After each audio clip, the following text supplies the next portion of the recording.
The package with no return address. On a cold December morning, Sarah found a small package sitting on her front porch. There was no return address, just her name, written in neat handwriting. Curious, she carried it inside and slowly opened the box. Inside was an old, weathered compass. Tucked beneath it was a simple note. When you feel lost, stop looking at the road. Look at the one who guides it.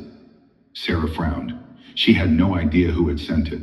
At first, she assumed it was a mistake. She placed the compass on a shelf and forgot about it. But life soon became overwhelming. Her company announced layoffs. Her father became seriously ill. Plans she had worked toward for years suddenly fell apart. Every day felt more uncertain than the last.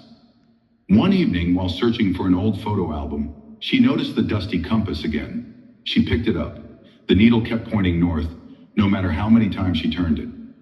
That simple movement made her pause. The compass didn't panic when someone spun it around. It stayed focused on the direction it was created to follow. Sarah quietly whispered, "I wish my heart could do that." That night, instead of worrying about everything she couldn't control, she prayed for something different. "God, don't just change my circumstances.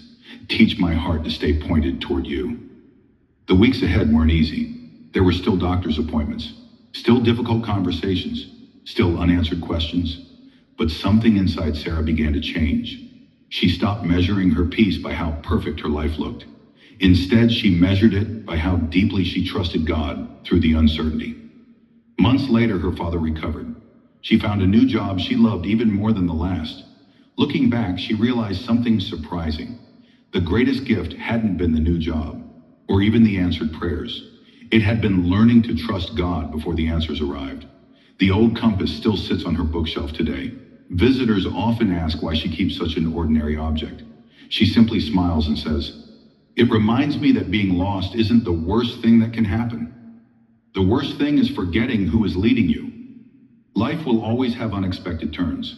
Storms will come. Plans will change. But a heart that stays focused on God will never truly lose its way.